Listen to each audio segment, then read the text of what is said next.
Voilà, bonjour à tous. Oui, on va démarrer sans Gédéric parce qu'on a un petit problème technique, mais enfin, la vie continue. Alors aujourd'hui, on va parler des problèmes de l'eau, bien sûr, avec Isma Rougenet, qui est notre invité. Il parlera tout à l'heure de cette convention consultative des services des consommateurs et des règlements intérieurs des services de l'eau. C'est important, du service public. Ensuite, on va, comme chaque vendredi, recevoir Didier Détouche et Marie-France Goudjou pour parler un petit peu entre guillemets, de ce qui s'est passé dimanche dernier, petite révolution tranquille en France. Et puis, vers 13h10, on va recevoir Olivier Servat, qui est, comme vous le savez, vice-président du conseil régional, mais aussi candidat aux prochaines législatives. Et puis, en fin d'édition, on va recevoir Anaïs, comme chaque semaine, qui viendra nous parler de développement durable. Tout de suite, on va attaquer la question de l'eau. C'est une question qui est encore très sensible, particulièrement en ce moment, alors qu'il pleut beaucoup d'inondations, et pourtant le problème de l'eau reste posé. Bonjour Isma Rougenet. Bonjour Dani, bonjour auditeurs et téléspectateurs. Effectivement auditeurs, puisqu'on est en direct aussi sur Radio Haute Tension. Alors, question à de l'eau là, il y a un problème qui est important, c'est commission consultative là. Alors expliquez-moi un petit point, qu'est-ce que ça y est exactement? Rapidement. Pourquoi vous voyez, commission consultative des services publics sont un outil de contrôle des services publics. C'est-à-dire qu'en fait, c'est pour la transparence. Parce que, si vous voulez, la démocratie, quand il y a la démocratie représentative, ils créent tellement de problèmes que c'est mon qui a fait ça, ils voulaient. Et pour les citoyens participer et comprendre, l'Union européenne et les législateurs français ont créé à partir de 2002 un outil là, qui est obligatoire pour toute commune qui n'y plus de 10 000 habitants et toute communauté comme d'agglo qui n'y plus de 50 000 habitants. Et l'outil là, ça sont un outil effectivement où citoyens là, par les associations qui sont représentées, qui siègent dans la commission. Par exemple, quand nous représentons la municipalité, nous représentons les citoyens par des associations. Contre moi, mais toutes les autres aussi, associations de quartier aussi. Et par exemple, des personnes âgées. Donc, mais ce n'est pas seulement pour de l'eau, hein. C'est pour tout ça, les services publics. Par exemple, services publics, et qui ont une délégation, par exemple, ou il y a une délégation. Transport, par exemple. Transport, par exemple. Ouais. Ou bien, par exemple, ramassage d'ordures de ménager. Ou bien, par exemple, si nous avons un service de restauration scolaire qui est doté de régie, il y a par exemple avec la matin, nous avons une régie qui a géré la une chaude, et bien il y a aussi une commission qui a examiné qui gens ou qui a géré affaire à monde là.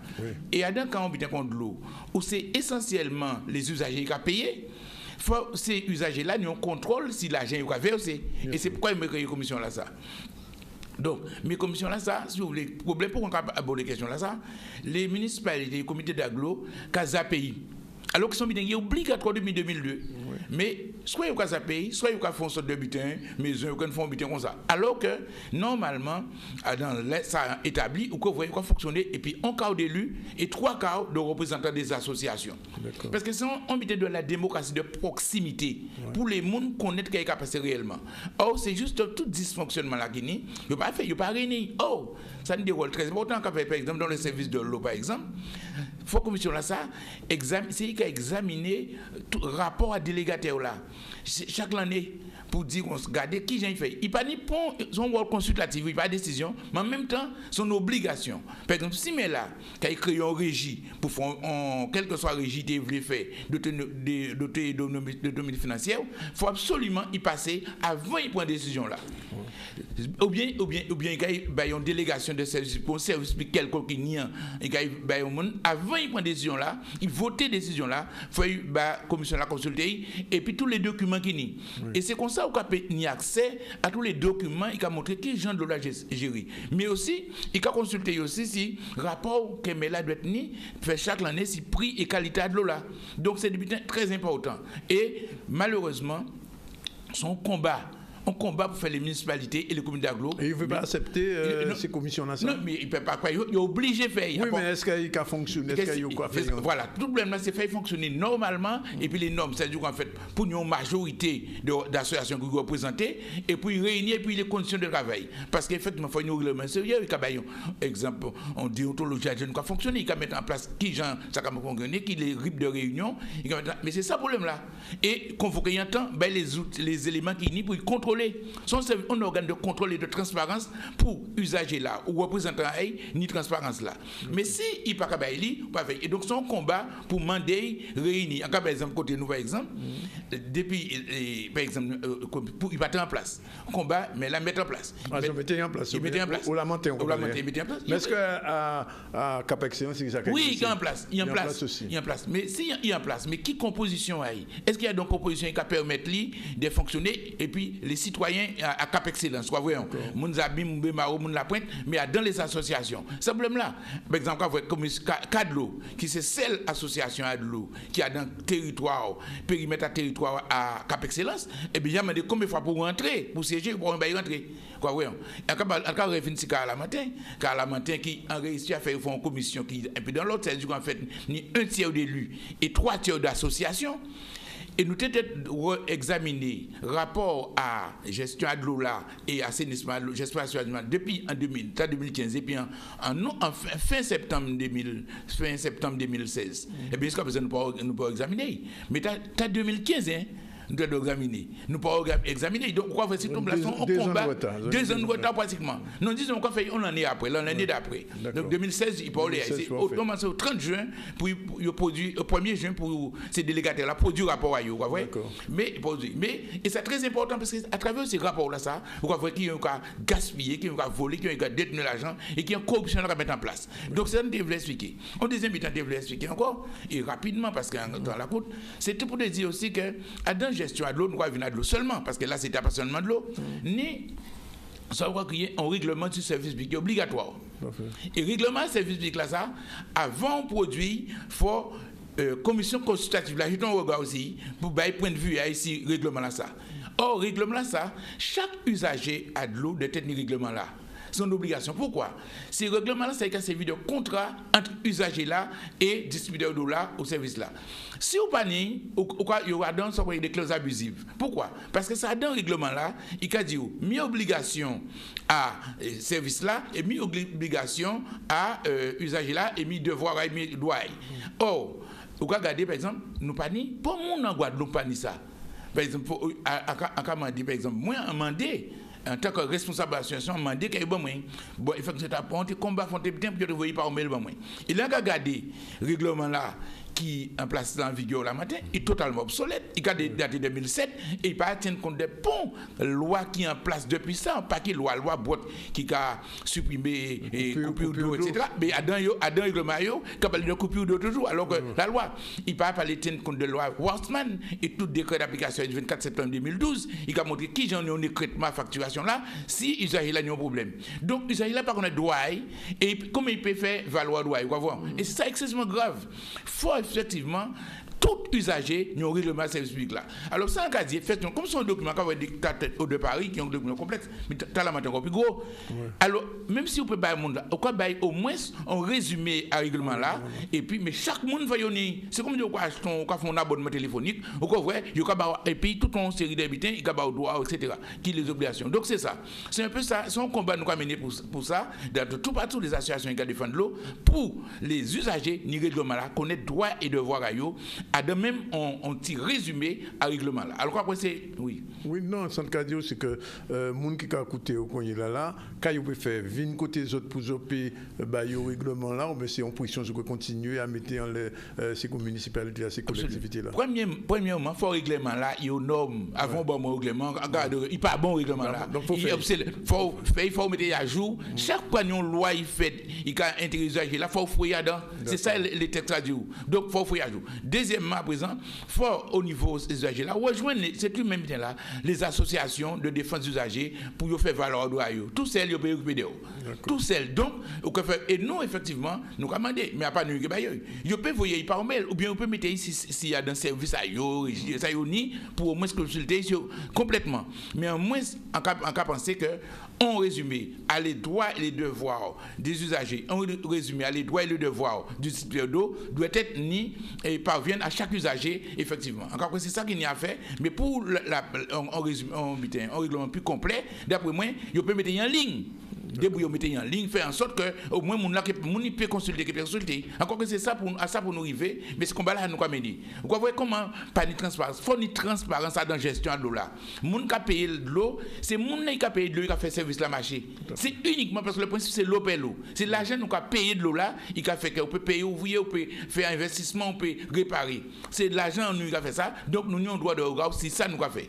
Et pas ni transparence, c'est nous voulons ni transparence. En dernier bit avant parti, toute l'inondation là qui est faite là, est-ce qu'il y a affecté le réseau au niveau de la montagne? Toujours quand on y fait, non pas directement, mais si vous voulez, là, vous voyez l'eau de l'eau qui a débordé, toujours dans le traitement de l'eau là, dans les usines là, quand il y a un problème de qualité, quoi, l'eau turbidité, c'est-à-dire que l'eau là n'est pas coulée jaune. C'est parce que c'est un problème de traitement qui a bouché les vitres. De toute façon, ils m'ont reconnu, nous avons une occasion de vous retrouver, puisque pratiquement, on peut dire, tous les deux vendredis, on peut venir, on est là, pour venir exposer pour Madou. Alors, je date des petits problèmes techniques, nous bousculer au petit point, mais ça paye toujours comme ça. Nous espérons qu'à notre vendredi, ça va être mieux. Pas de souci, merci de venir. Il est exactement 12h50 dans ZCL, un petit peu bousculé, mais on va quand même assurer. Je vous l'ai dit, on va parler politique avec notre décrypteur national et habituel, Didier Détouche, politologue universitaire qui est avec nous chaque vendredi. Didier, bonjour. Bonjour. Et avec nous aussi Marie-France Gouijo, bonjour. Et donc, Didier, il est évident, on a beaucoup parlé avant l'élection du nouveau président français Macron de la situation politique de la France au regard de ce qui se passait. Alors, cette élection a eu lieu, Macron a gagné, on a vu, je ne sais pas si vous avez vu le documentaire qui racontait un petit peu les coulisses de cette élection. La première question que je vais vous poser est très simple. Est-ce qu'on peut dire aujourd'hui que la victoire de Macron, c'est la fin des partis politiques traditionnels, PS, LR? En Guadeloupe ou en France, hein, je posais même la question sur les deux fronts. Surtout pas. C'est la fin d'un mode de fonctionnement du régime parlementaire sous la Ve République. Et quand je dis du mode de fonctionnement du régime parlementaire, je parle en fait surtout des personnes, des modes de processus, en tout cas de sélection des candidats aux législatives, des liens et des réseaux qui sont mis en place pour parvenir à la conquête du pouvoir. On a eu pas mal d'éléments, effectivement, qui ont l'air d'être une révolution tranquille, comme vous l'avez joliment dit tout à l'heure, de point de vue politique, mais les faits sont là. Nous sommes vraiment, en tout cas, à minima, dans une période de renouvellement politique. Donc nous verrons quelle est l'ampleur de ce renouvellement politique et quelle est aussi l'amplitude de la recomposition qui va nécessairement, et qui a déjà commencé depuis l'élection en fait, d'Emmanuel Macron. Mais en tout cas, c'est plus de l'ordre de la méthodologie des processus. Les partis institutionnels sont toujours présents et resteront là, à mon avis, encore un certain temps. Par contre, on note un affaissement de leur capacité à s'approprier le pouvoir politique à différents sites d'exercice de ce pouvoir, que ce soit les collectivités locales ou l'Assemblée nationale. On peut penser raisonnablement qu'il va y avoir un certain chamboulement. Pour être encore plus précis, dorénavant, ce sont des mouvements plutôt de type populiste ou des mouvements qui sont bien ancrés dans un processus de démocratie participative qui occupent le devant de la scène politique. Et effectivement, en retrait, on a les partis traditionnels. En tout cas, il ne faut pas confondre la situation des socialistes du PS qui, lui, est vraiment en phase d'agonie, oui, et le parti Les Républicains, ainsi que les micro-partis qui continuent à exister. On va y revenir. Marie-France, question. Oui, alors traditionnellement, c'est vrai que la Guadeloupe, notamment pour les élections présidentielles, a plutôt tendance à voter à contre-courant. Cette fois-ci, ce ne fut pas le cas. Dès le premier tour, donc, elle a soutenu Macron. Macron qui est effectivement un mélange de différents partis. Est-ce que ça signifie, et on a vu déjà au régional d'ailleurs en décembre 2015, en votant pour Chalus, que c'était aussi le souhait des Guadeloupéens finalement de... Ni droite ni gauche. Voilà, ouais. C'est ça, tout à fait. Est-ce que c'est ça maintenant la tendance ? Alors, la tendance, pour moi, en Guadeloupe, elle est continue parce qu'en réalité, quand les électeurs votaient à contre-courant, dans le cadre de l'élection nationale, ils votaient dans le sens du courant du pouvoir mis en place au niveau local. Donc, on est dans un contexte où il y a une certaine forme de continuité. Effectivement, on serait tenté de dire assez facilement que l'électorat guadeloupéen a en majorité, malgré un gros taux d'abstention, mais en majorité voté comme le lui demandait de faire l'homme fort en place, le président de région et toute la majorité régionale derrière lui. Mais en réalité, j'aurais bien aimé voir ce que ça aurait donné s'il n'y avait pas eu, par exemple, l'affaire Fillon. J'ai le sentiment, et le score élevé de Marine Le Pen m'amène à penser cela aussi, mais c'est une hypothèse qui mérite d'être validée par des enquêtes sociologiques plus approfondies, bien sûr. Eh bien, j'ai tendance à penser qu'il y a un vote assez légitimiste quand même, et que quand on donne dans les sondages des personnalités qui sont en tête, le Guadeloupéen, s'il ne s'y retrouve pas forcément en termes d'offres politiques, a tendance plutôt à suivre la cadence. Maintenant, toute proportion gardée, quel est l'impact réel de la campagne d'Emmanuel Macron lui-même, seul, si l'on met de côté les politiques locaux qui étaient partisans d'Emmanuel Macron et qui d'ailleurs n'ont pas été forcément si engagés dans la campagne que ça, je me pose la question, est-ce que l'électorat guadeloupéen a vraiment adhéré à la démarche macroniste, à cette nouveauté, à cette aspiration à avoir un président jeune qui n'a jamais été vraiment dans la carrière politique, même s'il a eu une petite expérience? Je ne sais pas. Je pense que l'électorat guadeloupéen a eu un vote de raison pour Emmanuel Macron et il a eu un vote de cœur, même s'il n'était pas majoritaire, pour Mélenchon.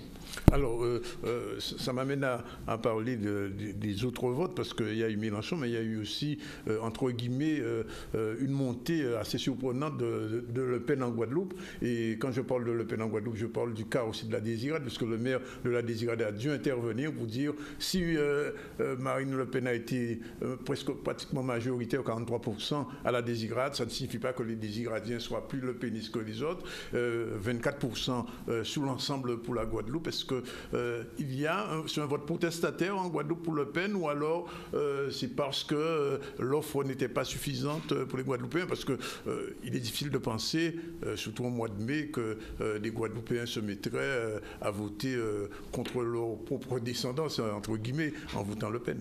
Si l'on regarde l'actualité de ces derniers mois, et quand je dis derniers mois, au moins les 10 derniers mois, on remarque que ce qui occupe souvent le devant de la scène, c'est le sentiment d'insécurité, oui, l'augmentation de la violence, les difficultés prégnantes concernant des problématiques de politique publique, la gestion de l'eau, les problèmes de la sauvegarde d'une certaine forme d'agriculture, le problème de la gestion du foncier en Guadeloupe. Et tous ces problèmes-là sont des problèmes que l'on retrouve également dans une certaine mesure en France hexagonale, mais ici, ils sont multipliés sous ce petit territoire par 10 ou par 15.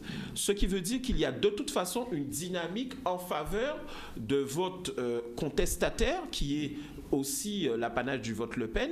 Et quand on regarde qu'il y a un phénomène de décomplexification, c'est-à-dire qu'on a un vote décomplexé de plus en plus en France hexagonale, comme ici pour Marine Le Pen, qui a longtemps été présentée comme la favorite du premier tour, voire donc de l'élection présidentielle, vous avez bien évidemment un électorat qui a tendance à suivre. Maintenant, ce qui va être très intéressant à observer, c'est est-ce qu'il y a un vrai vote Front National en Guadeloupe qui deviendrait un vote d'adhésion comme en France hexagonale, ou est-ce qu'il y a eu plutôt un vote présidentiel national pour une personnalité qui propose des solutions radicales qui n'ont jamais été essayées par les politiques en place, qui se sont caractérisées par un échec, en tout cas pour une bonne partie de la population. Avant de donner la parole à Marie-France, simplement souligner qu'il n'y a pas eu de campagne Le Pen réellement en Guadeloupe, puisqu'on se souvient bien du mouvement Le Pen Péké-Palé, qui n'a jamais pu venir en Guadeloupe, et à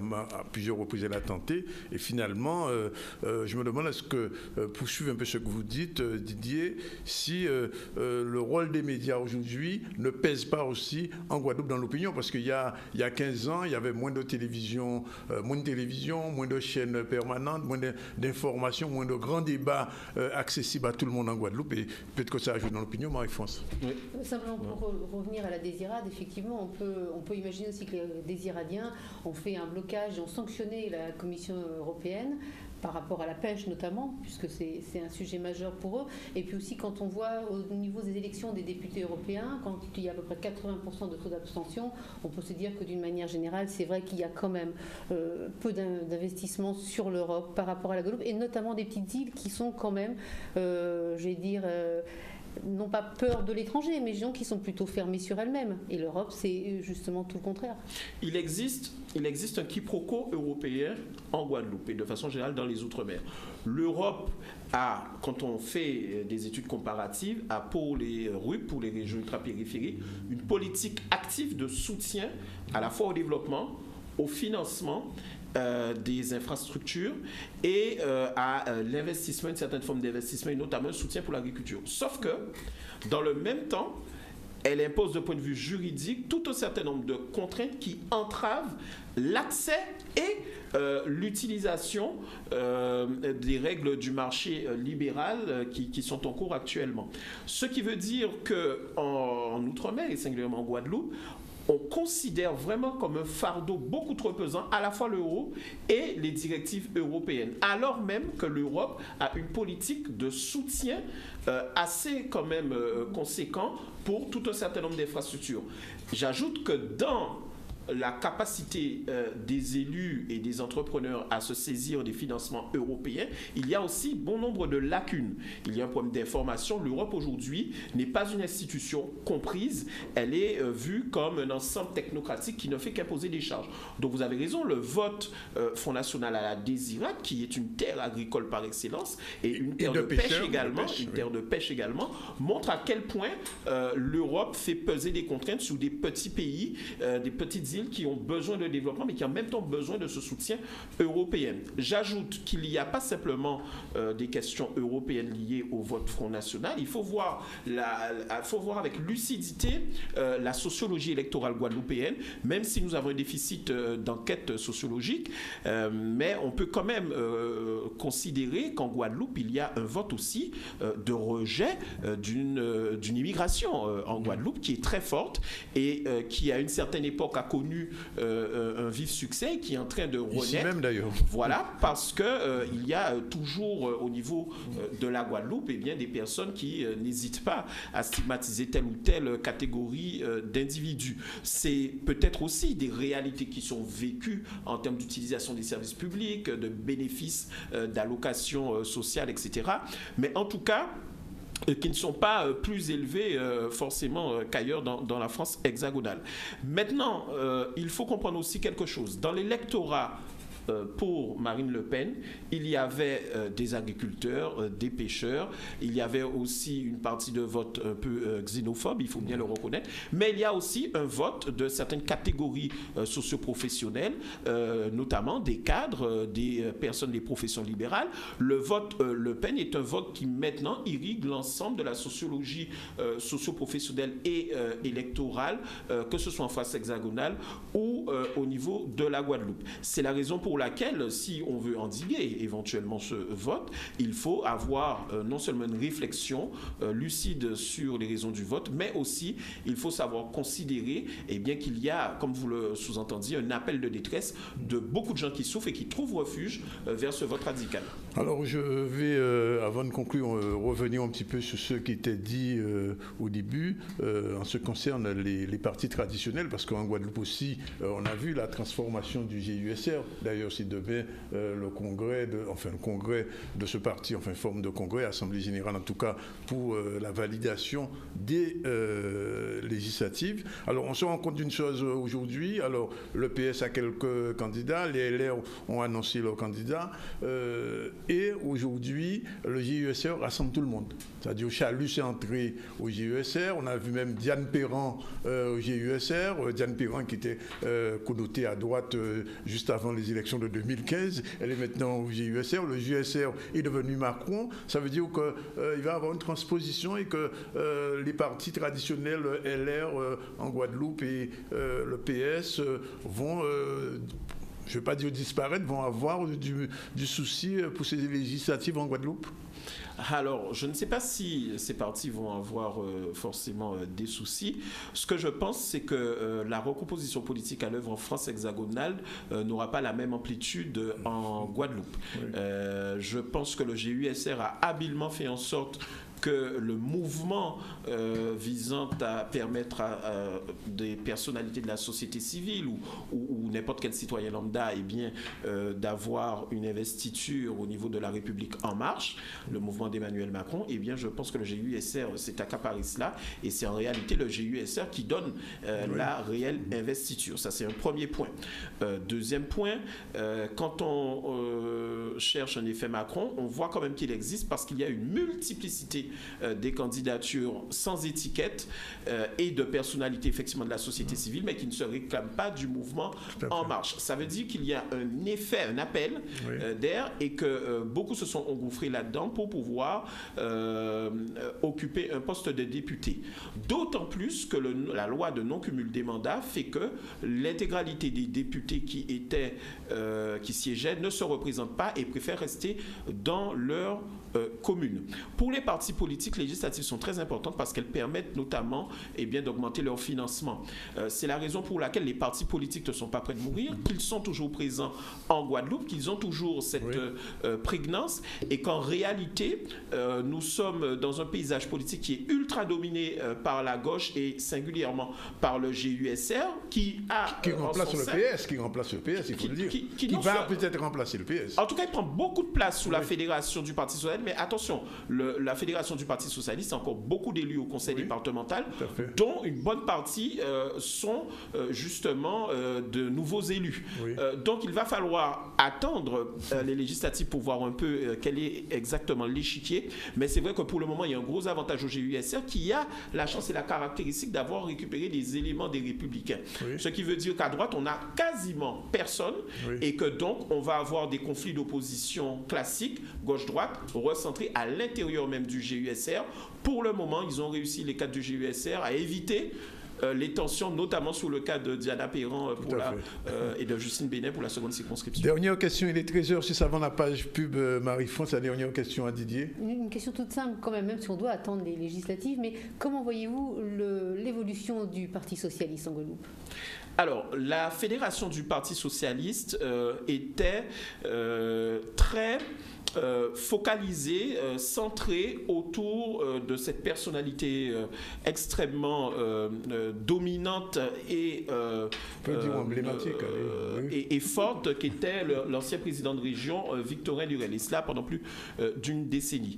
D'autre part, la fédération du Parti socialiste était habituée à composer plus ou moins dans une coexistence pacifique avec le GUSR et avec la majorité de travail de Jacques Gillot, ancien président du conseil départemental. Aujourd'hui, la fédération du Parti socialiste existe surtout grâce à la présence d'un certain nombre de maires au niveau local, dans les intercommunalités en termes de présidence et aussi grâce au conseil départemental. Donc la fédé du PS Guadeloupe n'est pas du tout morte, simplement elle encaisse les différents revers qu'a connus François Hollande lors de son quinquennat.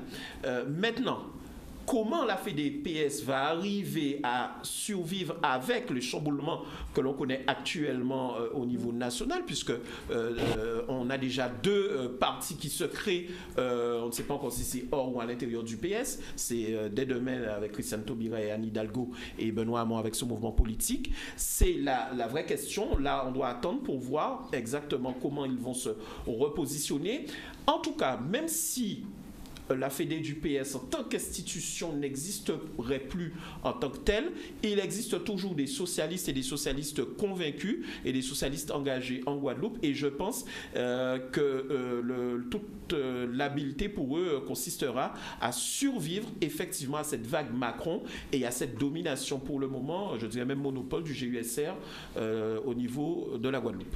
Merci en tout cas à vous deux, à Didier Détouche pour ce décryptage suis un petit peu rapide aujourd'hui. Et à Marie-France Goujon, vous retrouve vendredi prochain parce qu'il y aura encore sûrement du grain à moudre. Pour l'heure, il est 13h08. Dans un instant, on va recevoir justement Olivier Servat, qui est candidat dans la circonscription de M. Jalton. Et ça va être intéressant tout à l'heure avec Marie-France Goujon. Merci, à tout de suite.